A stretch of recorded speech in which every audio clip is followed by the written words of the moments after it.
let's take a trip down memory lane. This Olympic quad has been wild. Before we dive in, show some love. Hit like, share this, and subscribe for your regular skating fix. For the newbies out there who might be confused, an Olympic quad isn't a 4 revolution jump. It's the 4-year stretch from the first post-Olympic season all the way to the next games. For us, that means the 2022 through 2003 season until 2026. All right, everyone, let's get into the highlights. I'm looking at the highs, the lows, and the drama. But obviously, this isn't everything. I could talk about this for days. Seriously, I'd still be recording this by the time the next Olympics actually start. The 2022 season changed everything, with Russian and Belarusian skaters barred from international ice after the invasion of Ukraine. The playing field shifted overnight. Suddenly, athletes who usually sat off the podium were the new gold medal favorites. It was a total shakeup. Honestly, I think it was a massive mental adjustment for a lot of these skaters. This was also right as we were losing legends to retirement. Some announced, some were still waiting on. There are too many to list, but Yuzuru, Hanyu, Nathan, Chen, and Papadakis and Scissorin leaving really cleared the podium. It's only right that this era kicked off with Ilia Malinin making history.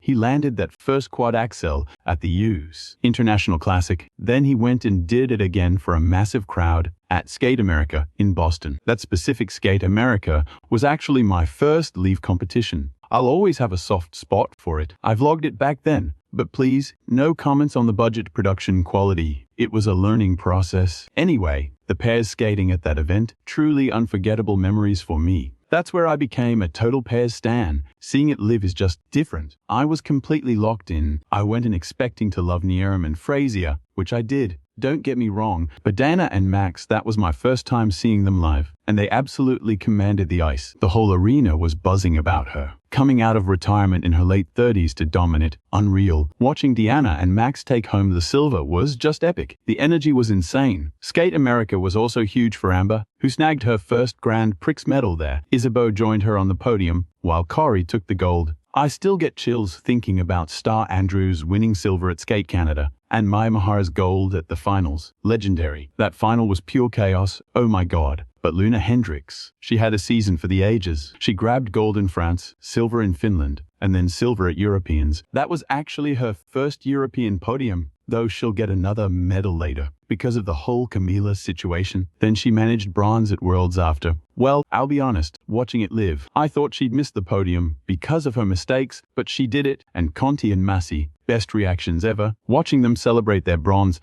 at the Grand Prix final was everything. Then they went and won Europeans, still awesome to think about, and they capped it with a world's bronze. Ice dance got weird. We finally saw the wait your turn skaters getting their shot at the podium. Most people predicted Chalk and Bates would just sweep everything and take the gold easily. But their first free dance was honestly lackluster. It needed a massive top-to-bottom rework mid-season. There was a minute there where it didn't look like the ice dance royalty of this quad. It really felt like Piper and Paul were going to take that top spot instead. They actually won the final, but we did know she was about to have surgery for ovarian cancer.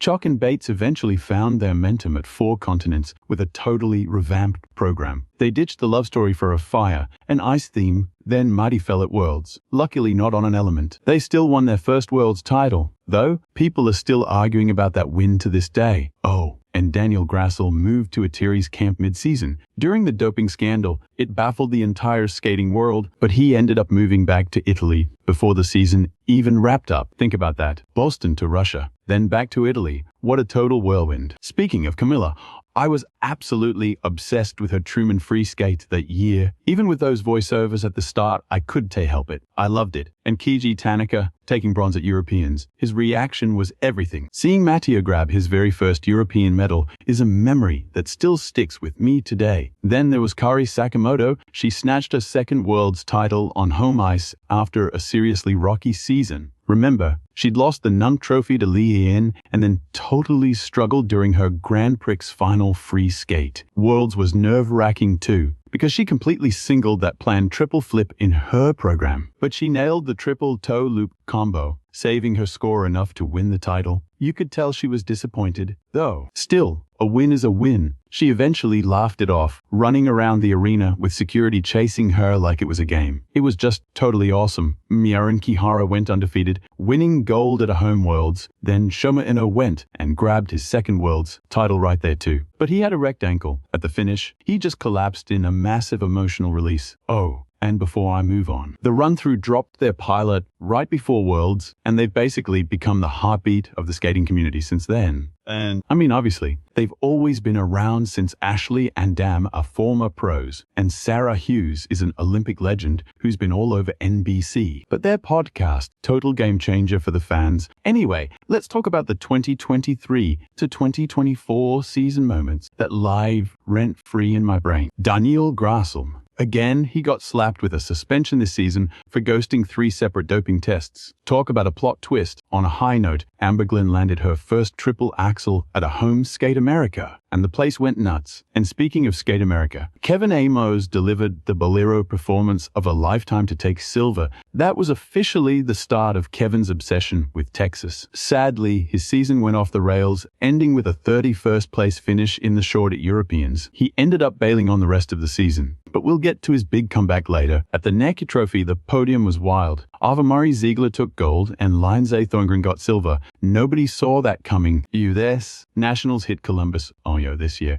And man, the energy in that building was just electric. One moment I'll never forget, Amber Glenn winning her first national title. Her reaction was pure, unadulterated glory. Oh, and I was busy hyping up Chalk and Bates to my friends in the stands. Then Even suddenly looks like he's about to hurl. Turns out they both had the flu and were competing while literally nauseous. Also, remember the Maddie Skyzer's dress drama? I forget which Grand Prix it was, but the internet was losing it. This collegiate skater claimed Maddie stole her design. But honestly, they were just both blue, or whatever color it was. The run-through's take on that whole mess was absolutely priceless. Then at Europeans, the men's podium was a trip. Adam Siahim far secured the gold. Estonia made history. Alexandra Salivko took silver. And my husband, he totally lost it. I'm serious, he was fanboying so hard, saying if skating was bigger, this guy would be a massive heartthrob. Do they even make teen magazines anymore? I'm pretty sure those are extinct by now. Oh, and of course, Matteo Rizzo snagged the bronze. But what's permanently burned into my memory is Matteo skating to fix you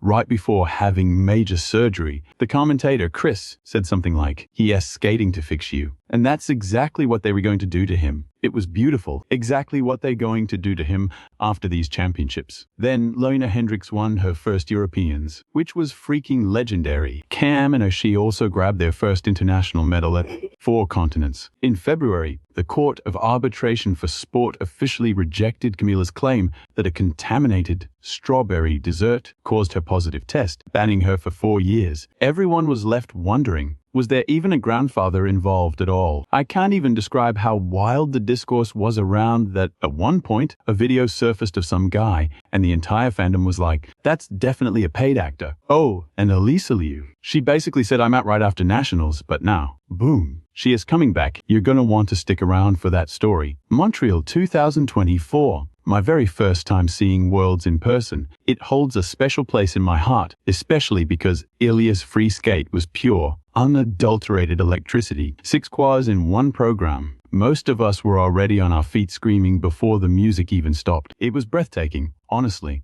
I think that specific program is my favorite thing he's ever put on the ice, and his reaction afterward, absolute gold. He'd been fighting through an injury, so you could just feel that massive emotional surge when it was over. His reaction to actually winning was just the sweetest thing. You could see the gears turning in his head. Okay, I won the free skate, but did I take the whole thing? It was just awesome. Then there was that hilarious, historic moment where he clearly did know the national anthem lyrics and just started mouthing whatever came to mind. But you can talk about Montreal without mentioning Adam Siahimfa. He had that nightmare short program and landed in 19th place. Then he comes out for the free skate and delivers one of the most electric performances I have ever witnessed with my own eyes. You can't even describe the vibe. He was just nailing everything. The energy in the building was insane, and then he dropped the backflip, which was still illegal back then. and the crowd just lost it. The best part was watching the replay later and realizing the TV audience got to see the comedy of it too. Inside the arena, it was a whole different story. Every time they'd pan the camera over to Adam, he'd be sitting on that leader's couch, way off to the side of the stage. We were dying laughing because as the night dragged on, we were like, yep, Adam's still in that seat. He held that top spot for so long. There was this huge what if hanging in the air. Like, is that backflip penalty going to cost him a medal? But he pulled it off, he medaled. It was unbelievable. It was a great season to be an Adam Truther. Honestly, he'd already swept his Grand Prix spots and won Europeans. Man, that free skate. I'll be thinking about that program for life. This was also when we had to say a bittersweet goodbye to Shoma Uno. It wasn't a perfect skate, sure, but I remember being completely under his spell during both programs. I was basically speechless. He's great on TV, but seeing his movement in person is something you just can't explain. Then there was Isabeau taking silver. After that rough experience at Nationals, watching her grab her first senior world's medal was huge. Her face said it all. She was just beaming after the short and the free. It was wonderful. And of course, we have to talk about the dominance. Kari Sakamoto was basically untouchable all season. Seeing her become a 3-time world champion was legendary. Maddie and even kept their undefeated streak alive too, locking down their second world title. Piper and Paul put on the performance of their lives in the free dance. They actually took the small gold for that segment. It wasn't quite enough to catch Maddie and Even, though even with a tiny stumble in their free, the Americans stayed on top. But the absolute highlight, Deanna Stellato-Dudek and Maxime Deskamp's winning gold on home ice. I thought the roof was literally going to fly off the building during that short program. The noise was deafening. My husband actually refused to go to the pairs free because of it. He likes pairs, but he knew if they won, the arena would basically explode. During that free skate, everyone was on the edge of their seats. The pressure was heavy. We all wanted this so badly for her. And that music, Interview with the Vampire, it just dialed the tension up to 11. When it clicked that they'd actually done it, people went absolutely feral. Deanna, at 40 years old, winning her first world medal. As someone who's 40 myself, I can't even wrap my head around that Hawaii and Baker had an incredible breakout too, sweeping their Grand Prix and challenger assignments before taking the final. Watching them take that bronze was so exciting. I remember thinking they were the real deal. Then everything shifted with the Kamila Valieva disqualification from the Olympics. The medals got shuffled, Team USA moved to gold, Japan took silver, and Russia got the bronze. Finally, the United States and Japan got their actual ceremony at the Summer Olympics in Paris. It was wild seeing all these skaters we hadn't seen in forever. They just came out of the woodwork for it, which brings us to the 2024 to 2025 season. The birth of the figure skating lane. Oh, and Daniel Grassel somehow conjured his way back. He was supposed to be banned longer, but Italy basically just said, never mind. Ice dance was absolute carnage this year. The favorites were hitting the ice so often that Fear and Gibson ended up sweeping both of their Grand Prix spots. Then things got weird when Paul had that totally uncharacteristic crash into the boards during the Grand Prix final. They're usually neck and neck with Maddie and Even, but they ended up completely missing the podium this time around. Wakaba Higachi winning skate America was everything. I would have given anything to be in that building. She's deserved a million wins for this. Also Texas and America in general. Just brings out this incredible heart on his sleeve skating from Kevin Amos. Kevin really struggled during the domestic season, and he was so brave about how his mental health was messing with his performance. But for the second year in a row, Alan, Texas seemed to just heal him. He skated lights out, grabbed a personal best, and walked away with the bronze medal. Seeing that comeback after his rough end to last season was beautiful. Then there's Amber Glenn. This was her absolute breakthrough moment. She put in so much work on her mental health, and it was 100% visible on the ice. She was untouchable most of the season. We finally saw the Amber from practice. The one landing, every single jump on TikTok. Her taking the Grand Prix final title was just wow. There was this sweet moment where Monet and Corey hit Amber's final pose while she was waiting for her scores. It was just the cutest thing. And then, of course, Amber went on to claim her second national title. Honestly, we can't look back at this season without honoring the victims of Flight 5342. On the way home from Nationals, that tragedy shook the entire figure skating world to its absolute core. The community rallied for Legacy on Ice, where Max's performance was this raw, beautiful display of resilience and pure, unadulterated grief. The moment that really gets me is when his teammates all joined him out on the ice. I don't think there was a single dry eye in the entire arena. At Europeans, they even held a moment of silence for the victims in the US community, which was such a class act. Speaking of Europeans, Lukas Brycki winning was so wholesome. He just seems like such a genuinely good person. But what's stuck in my head is him saying, "I'm going to go party." Apparently, he really did go all out all night. Nina Petrakina and Chaeyoung Kim winning at home were huge highlights too. I also feel like this is the season where Mikhail Shcherbakov truly became a star. He made history at his Grand Prix by landing that triple axel quadruple toe combo. I think the judges actually missed it initially. It was just some weird technical glitch like that. Then he wins 4 continents and finishes his program on the ice, just like Deanna Stellato-Dudek did 10 years ago. He followed that up with 2 insane skates at Worlds to bag the silver. Totally epic. That 4 continents was so memorable anyway, because Junwon Cha took home the silver medal, and Jimmy freaking Ma, earned the bronze, his first international hardware ever. Then there's Ilia, undefeated. He threw down like 7 quads in his Grand Prix final. It was a bit controversial, because he got dinged on some calls. Then his manager, or whoever that guy is, he actually made a sweatshirt featuring every single one of those technical calls. Hilarious, but also just bizarre. Anyway, Ilia went on to win his 2nd world's title in front of a home crowd. That short program is easily one of my favorites, but Boston Worlds, oh man, I'll never forget that energy. The crowd was electric, standing ovations for skaters from every corner of the globe. I'll never forget Misha spinning Alyssa around, just so she could see the entire crowd on their feet. And that moment when Tim realized they were getting a standing ovation too. Magic, Chalk and Bates pulled off the 3-peat, and honestly, they skated with a freedom I've never seen from them. They looked so incredibly relaxed. Usually, at Worlds, you can see them start to tighten up under the pressure. Then there's Charlene and Marco.